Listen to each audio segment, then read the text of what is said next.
Today on the Daily Review, we discuss Portuguese movie from Brazil. A Brazilian movie in Portuguese from Brazil called Bacurau, also known as Nighthawk. Today on the Daily Review. Happy New Year's, mother effers.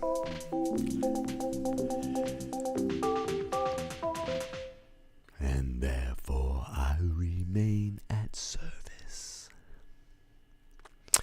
and go through my hardships and toil and wait for the lad that has left me all alone on the banks of Belle Isle. That's Belle Isle from Bob Dylan. Okay, all right, we're going to do two things today. We're going to talk about Bacurau, a movie that people have been asking me to watch for a while. And then we're going to talk about what I decided to do is we just talk about what the best things that I reviewed and watched this year. And I'm basically just going to pick the stuff that was new for me to watch this year. So it might be from any time period. But really what happened was that I started making a list of what the internet said the best stuff of 2020 was, and I'd only seen like 5 of them or something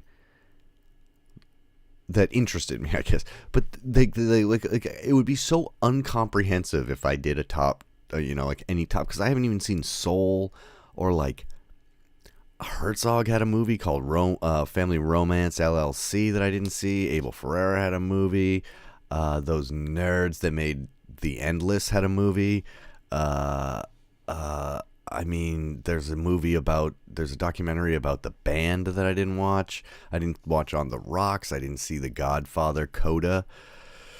I didn't see Les Miserables, which I think came out last year, or Swallow, or Black Bear, or Emma, or Shirley, or News of the World, or VFW, which I heard is pretty funny.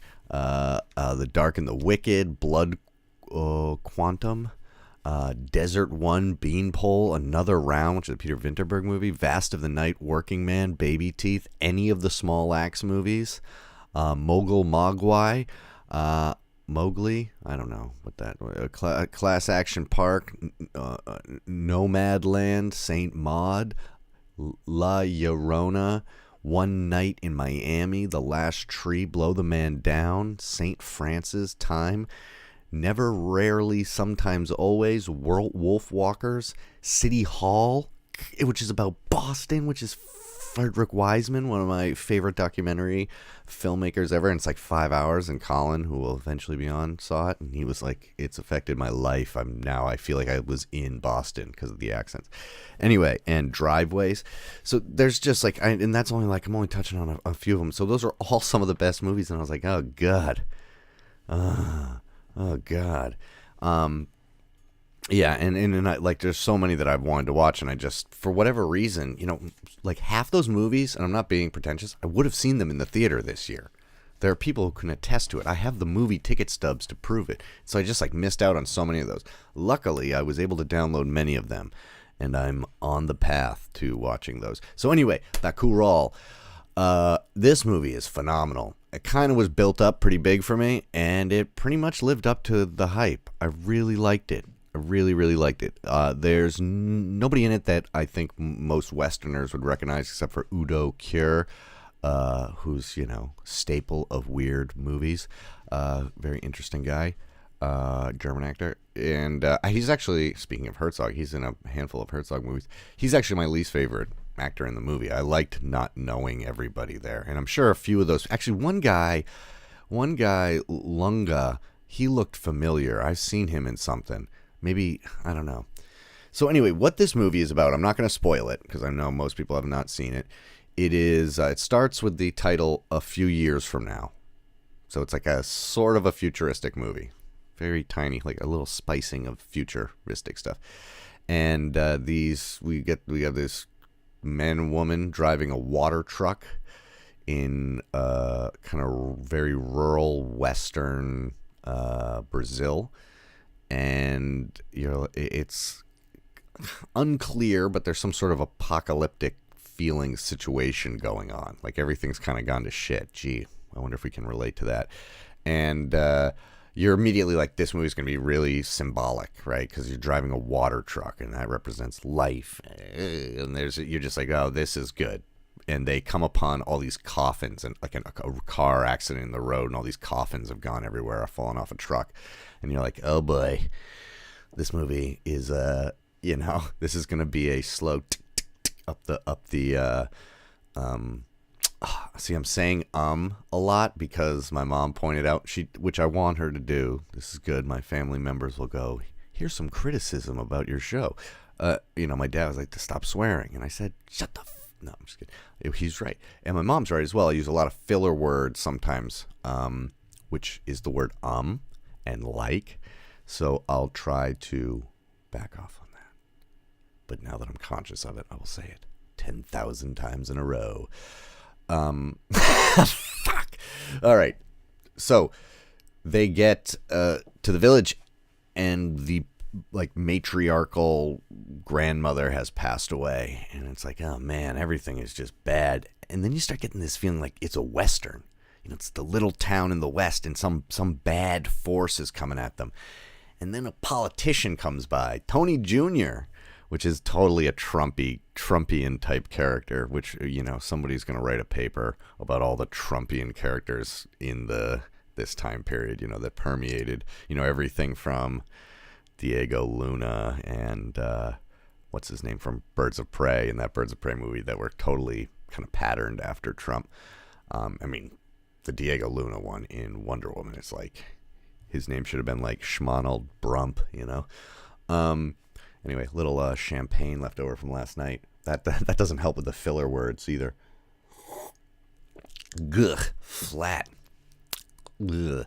Anyway, see, I'm really trying not to spoil it, but they get there, and it's very lockdown appropriate. Like, they're having trouble getting supplies in, and some sort of political figure, this Tony Jr., is like not letting the water from the dam go through. There's all sorts of bureaucracy. And at first, it's a little irritating. Not irritating, that's not the right word, but hard to comprehend what's happening. See, this is the trouble with a foreign film that is mysterious, that has like a big mystery in it, is that the foreign viewer gets a little bit stressed out thinking, do I not know what's going on because of some sort of cultural or language barrier? Or am I not supposed to know? You know what I mean? So for the first 20 or 30 minutes, I was a little like, am I missing something? Or are we not supposed to know? And I think that's going to be a bit of a hurdle for especially American viewers, which is annoying because this movie is mainly a big middle finger to America. You could probably break it down a little bit to being rich versus poor or something, but it feels very American Psycho. Not the movie American Psycho, but a psychotic American vibe to what the ultimate evil is in the movie. But that's what you're like, is this going to be a zombie movie? Is this going to be an alien movie? Where are the werewolves? Something is going to happen, because it's building up. And we know about this town, Bacurau, it stands for the Nighthawk, a big bird, it got hidden. There's a history there that you start learning about, and you go, oh, this town, you don't mess with this town. And it's basically all the people in this small town have to band together to deal with both the situation that's happening with their resource depletion and all the kind of evil that comes in that I won't spoil, but it's pretty.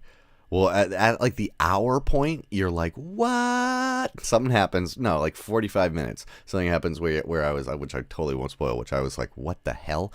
And then at the hour long point, you kind of know what's happening, which is good. And then there's another hour of it unfolding. So it kind of has that midway point where it's like, all right, there you go. Now you don't have all the answers, but you at least kind of, the mystery is a bit revealed. And it's so fascinating. It's a movie of contradictions. It's colorful and washed out at the same time, which is I know that's a paradox, but there's so many bright, colorful things, these motorcyclists. They're in BMX cross uniforms, all brightly colored and everything, but everything's like old and washed out, and I don't know. That's a huge thing. It's kind of about old and new coming together in a sense. Like at one point in the movie, they go to all the school kids are like in class and they use the like a iPad type thing to look up where they are on the like on a satellite map, and the teacher's like, "Hey, we're not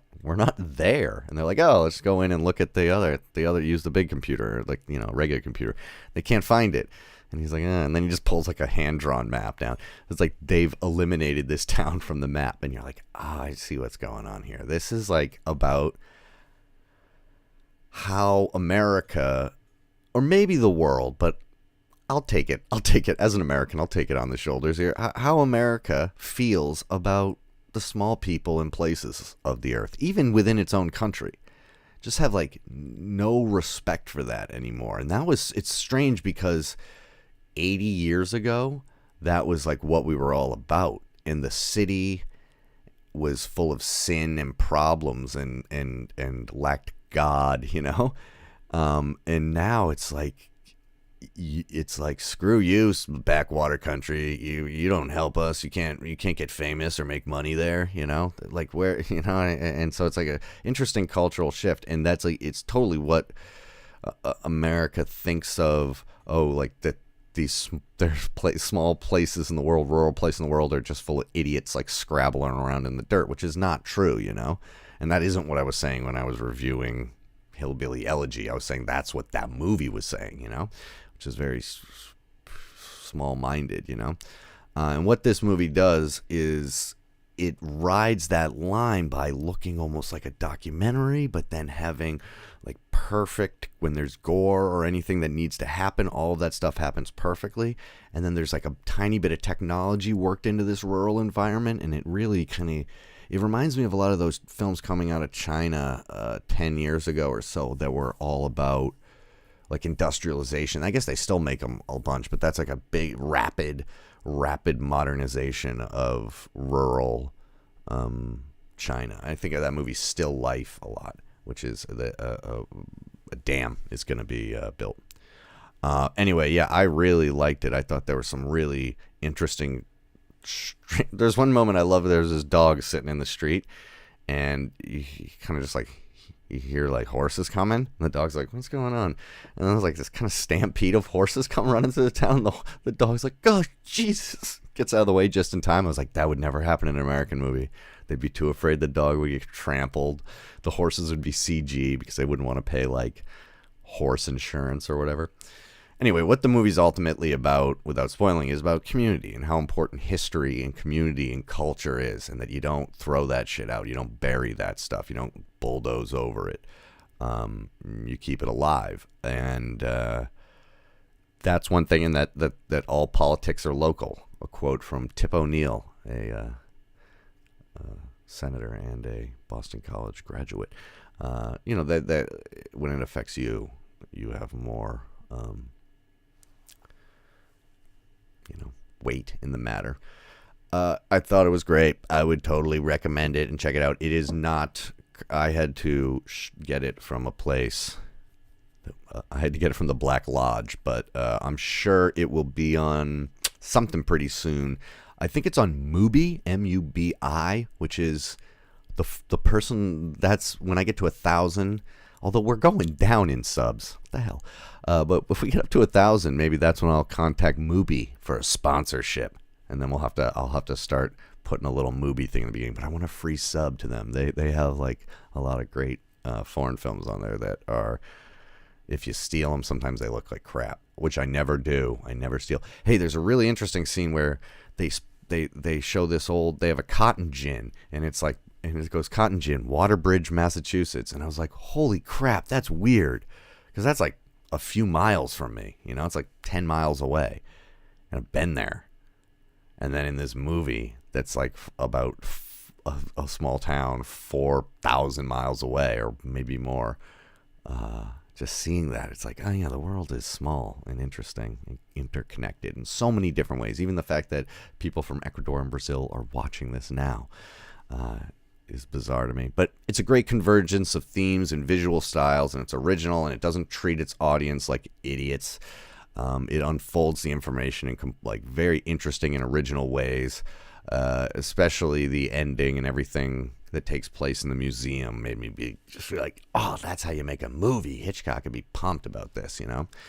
But on top of all that, it's keeping its own style. It's I've seen not tons of South American films, but it is doing a thing that seems, about maintaining culture and ideas that I've also seen in Central American cinema as well.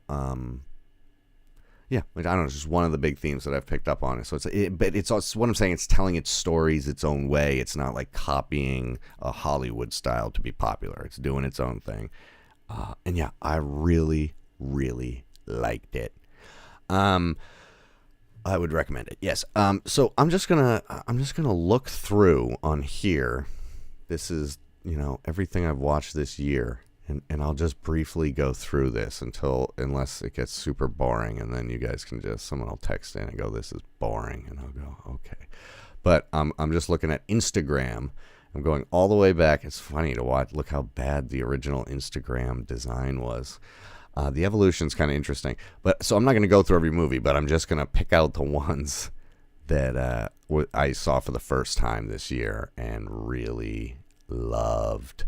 Meantime, that would probably be the first one by Mike Leigh. I had never seen that before, and I still think about it, and it is awesome. We'll keep going here. Ween live in Chicago. That would be up there. That's one of the best concert videos I've ever seen. It's on YouTube. Ween live in Chicago. Black Stallion by Carol Ballard. That's a Criterion movie about a boy and his horse. And I reviewed that a while back, but that's from a long time ago. But it is very good, and it has also stuck in my brain. Same thing with Local Hero, an 80s movie. Criterion, very good. Tiger King, no, I didn't like that. HUD, Under the Shadow. HUD, very old movie. Under the Shadow, fairly recent horror movie, I think from Iran. Amazing. Sincerely by Louis C.K. I defend it. Awesome. Love it. I've watched it a couple times since. Pretty funny. I mean, he's a pervert, but it's okay. Molly's Game. Surprisingly enjoyed that movie. I was not expecting that. Although it is very similar. She played like 3 or 4 roles in a row there, that Jessica Chastain. They were very similar, but it's okay. Runaway Train with Jon Voight and Eric Roberts. That's like kind of a crap B movie, but it's awesome. It's not crap at all. The Turn Horse, that changed me. You watch The Turn Horse and everything, like I couldn't even review movies after that. After The Turn Horse, I reviewed a video game, Nacho Libre, and some pizza I made, and then a Fish concert. Because it broke me. Any other movie I watched, I was just like, that's garbage. Like, actually don't watch another real movie until, God, that I hadn't seen before, until Howard's End. Like 2 weeks later, because everything else I reviewed was just like documentaries and like Anchorman and nothing that I had to really put a lot of effort into. Terminator Dark Fate, I think is I'm surprised at how awesome I think that is. Da 5 Bloods, great film. Handmaiden, ooh yeah, that's a good one. Handmaiden. What else do we have here? Portrait of a Lady on Fire. Amazing. Possession. The Andrazy Zwoski. I don't know if I'm saying that. Barbarella. I love me some Barbarella. And Blade of the Immortal. Really liked that as well. Greyhound was all right. Palm Springs stinks. And then here we go. First Cow. That's probably my favorite movie of the year. First Cow. Loved it. Pristine. The French Lieutenant's Woman. Right. That means good. That's not a bad thing. Missouri Breaks. Awesome. Tread. A movie that nobody really likes except for me and maybe Kevin of Zappa 20. It's just this guy this family kind of like he's a guy who runs a construction thing, and then a family tries to like push him out of town, and they're bullies, and he builds like a death truck and just doesn't hurt anybody, just like crushes, like literally drives through their business. And that was a brilliantly told documentary, but wasn't very popular. Birds of Prey I liked, which was like surprised me again because, I do understand that this is a man going through his phone looking at it. Oh yeah, that movie was really good too. Queen and Slim, highly recommend that. That was awesome. Tenet. I don't get it, but I gotta watch it one more time. I've only watched it once, but man, that movie was cool. And it was like one of 2 or 3 movies I saw in the theater. So, it has a special place in my heart for this year.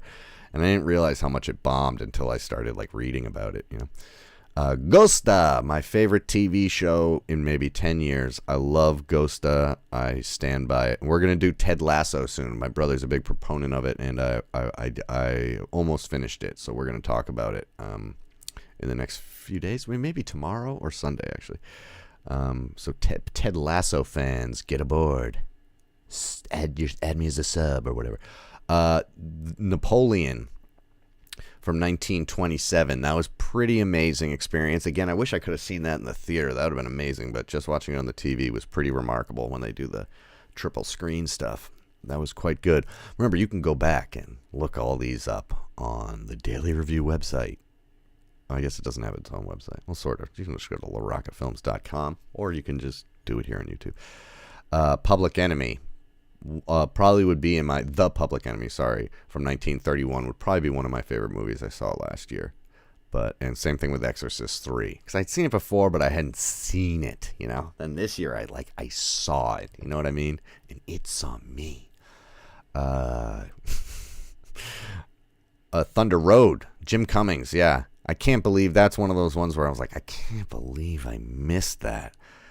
Like several students recommended it to me, and I'm like, yeah, shut up. I don't know why I do that.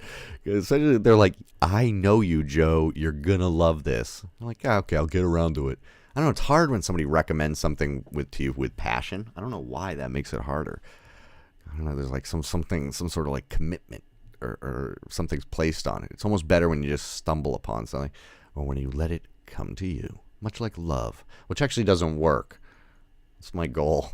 It's my goal for 2021 is to capture love in a cage and tase it into submission. My Octopus Teacher. If you want to watch a documentary about an octopus teacher, that's where you go. Queen's Gambit. Quite good. Quite good when I was in it. Not as good when I think about it later. Like when I discuss it, there's some things I don't like about it, but what are you going to do? Auntie Donna. That's right. Auntie Donna's big old House of Fun. That was great. Loved it. Kevin Hart, you suck and you're not funny. His House, that was a big one. His House, ooh baby, like that. Was it South African film or Nigerian? I can't remember. That Zappa documentary was okay. Twin Peaks. That's a big one for me this year. Twin Peaks, The Return. Never seen it before, and I waited, and I'm glad I actually waited because it's so strange, and I loved it. I think I like Mank. I can't tell. I got to give that a few more viewings. Sound of Metal. That was another one of my favorite movies of the year. Kind of like an obvious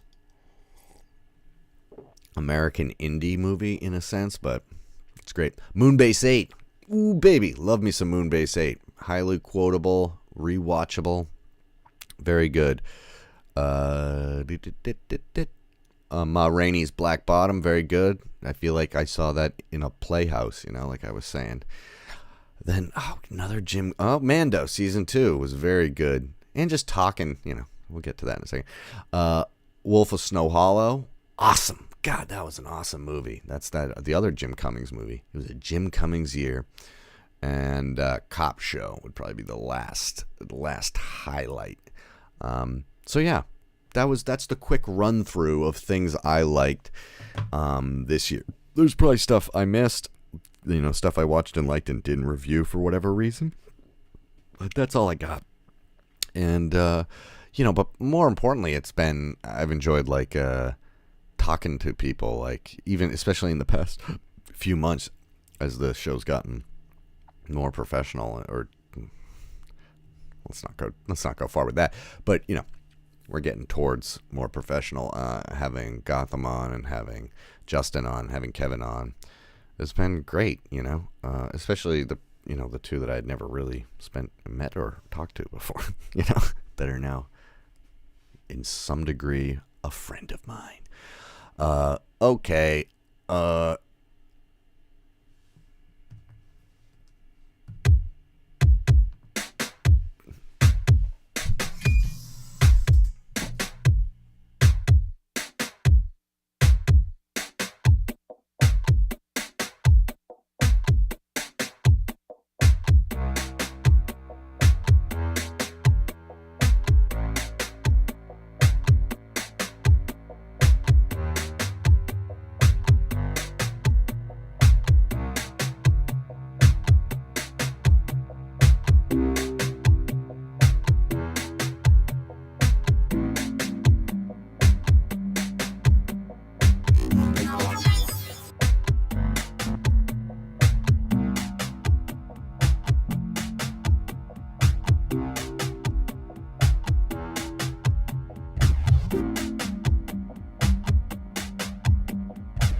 All alone on the banks of Belle Isle,